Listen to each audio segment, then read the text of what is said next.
Oui, riche. Je veux que les agriculteurs deviennent riches. C'est comme ça que j'ai intitulé ma vidéo de l'autre jour, qui a eu un succès, entendons-nous bien, je commence, mais quand même, voilà, qui est la vidéo la plus vue, qui a presque un demi-millier de vues sur ma petite chaîne. Donc, que j'ai intitulé pour attirer les gens, je veux que les agriculteurs deviennent riches, puissants et libres. Bam. J'essaye des choses, quoi, pour voir ce qui marche. Et du coup, j'ai eu un ou deux commentaires qui m'ont dit oui, mais comment on va faire ça? C'est un peu bizarre, un peu des critiques.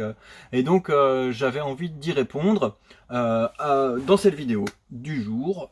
Donc, je veux que les agriculteurs soient riches.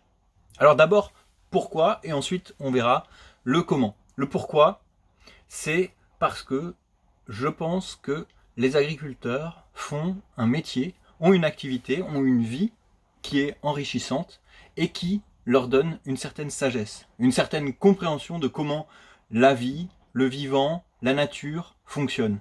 Un certain bon sens, le fameux bon sens paysan, qui pourrait, si les choses étaient un petit peu mieux alignées, être mis à profit pour avoir une juste vue sur ce que devrait être le monde, ce que pourrait être le monde et comment faire pour l'améliorer. Je pense que les agriculteurs peuvent être des sages et que c'est par la sagesse qu'ils arriveront à obtenir la richesse et qu'ensuite ils pourront transmettre au reste du monde cette sagesse. Il y a quelque chose dans le métier d'agriculteur qui est très bénéfique pour l'être humain. Si on fait un métier qui est très physique, on devient une brute.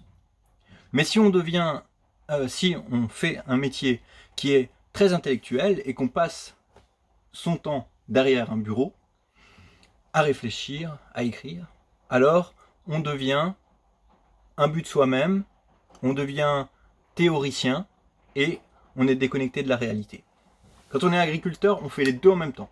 On doit travailler dur avec ses mains, au contact de la nature et de la réalité des choses, mais en même temps, il faut savoir être organisé, il faut savoir vendre, il faut savoir penser, et donc on apprend à se servir de sa tête. Et c'est la dialectique entre ces deux travaux, entre ces deux apprentissages, l'apprentissage manuel et l'apprentissage intellectuel, qui donne, à mon avis, cette sagesse. Après, la deuxième raison pour laquelle j'ai envie que les agriculteurs deviennent riches, c'est que moi, je suis agriculteur et donc je veux devenir riche.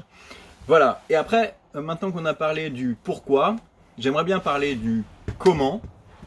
Pour moi, qui suis dans la recherche, attention, je ne suis pas un prophète qui sait tout de suite et qui sait vous donner exactement quelles sont les réponses aux solutions. Il y en a déjà bien assez comme ça sur internet, vous pouvez les trouver. Moi, je cherche des solutions, je cherche à innover, je cherche à trouver des réponses. Je n'ai pas toutes les réponses aux questions que je pose, et je n'ai pas encore résolu l'énigme que j'essaye de résoudre. Donc, pour moi, le comment les agriculteurs doivent devenir riches, c'est par, d'un côté, l'efficacité, et de l'autre côté, la mentalité. L'efficacité, il s'agit de produire plus en dépensant moins, d'avoir de meilleurs rendements. Il s'agit de trouver des techniques qui permettent de produire plus sans dépenser autant. Par exemple, en travaillant, trouvant des techniques qui permettent de produire sans avoir besoin d'investir dans des grosses machines. Personnellement, je travaille beaucoup dans mon jardin où je produis des fleurs et des légumes sans aucun tracteur, sans aucun machinisme. Alors j'ai pas encore résolu tous les problèmes, mais par exemple, je ne travaille plus mon sol, mais je ramène des grandes quantités de compost sur mon jardin tous les ans, et ça me permet d'avoir un sol qui est meuble, et du coup je n'ai plus besoin de le travailler parce que ce sol est déjà ameubli par le travail de la vie du sol.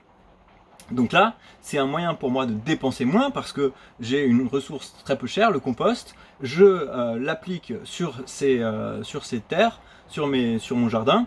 Mon sol est travaillé, je n'ai pas eu besoin d'acheter un tracteur, de le faire réparer, de le faire assurer, de dépenser de l'essence. Et je produis, je crois, tout autant, ou en tout cas, j'arrive à obtenir un chiffre d'affaires qui est sans doute supérieur au mètre carré, en fait pas sans doute, qui est absolument supérieur au mètre carré que ceux d'exploitation extensive ou même pas si grande mais avec des tracteurs. Et donc dans ce cas-là, voilà, je produis plus et je dépense moins. Et il y a beaucoup de choses à découvrir comme ça qui permettront d'améliorer l'efficacité des agriculteurs qui travaillent en circuit court et donc qui peuvent garder une partie très importante du fruit de leur travail, du fruit de leur labeur, de leur récolte. Et donc gagner plus d'argent sur leur récolte. Voilà, donc d'un côté l'efficacité, il va falloir chercher, il va falloir transpirer, il va falloir réfléchir, faire des erreurs, mais il y a des moyens de faire que les agriculteurs soient moins dépendants, plus efficaces, et donc deviennent plus riches. Et ensuite, l'autre côté, l'autre chose qu'il faut changer, l'autre comment, c'est la mentalité. Ça aussi, c'est très important. Il faut vendre moins pour plus cher, c'est-à-dire augmenter les prix. Et il faut savoir se sortir de la tête que on sera vertueux et heureux que si on vend nos carottes à 10 centimes le kilo. C'est pas comme ça que ça marche en fait. Il faut pas se dire oui, les gens veulent avoir des carottes pas chères, donc je dois leur donner pour qu'ils soient heureux. Des carottes plus chères, ce sont des carottes de meilleure qualité, ce sont des agriculteurs plus heureux, en meilleure santé, une société qui va mieux et aussi potentiellement un meilleur environnement. Augmenter les prix, en tout cas, c'est pas une question morale, c'est une question personnelle et il faut savoir en tant qu'agriculteur s'autonomiser. Il faut savoir faire du marketing, il faut savoir vendre, ce ne sont pas des gros mots, et il faut faire ça, il faut vendre plus cher. Il faut réussir à trouver des astuces pour profiter un maximum et gagner un maximum d'argent de ce qu'on produit.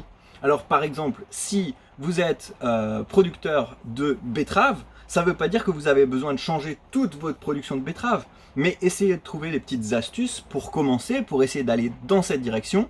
Par exemple, si vous produisez, je ne sais pas, j'ai aucune idée là de combien de quintaux de betteraves un producteur de betteraves va produire tous les ans, mais disons 1000 quintaux, 10 000 quintaux, allez, 10 000 quintaux, donc ça fait 10 000 quintaux, ça fait 1000 tonnes.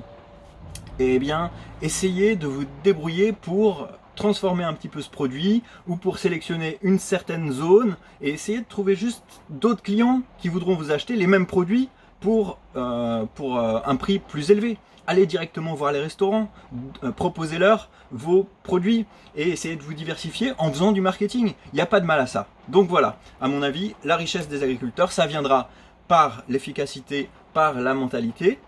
Par l'efficacité, c'est-à-dire par l'innovation, et la mentalité, c'est-à-dire par le marketing et la vente. Et pourquoi ?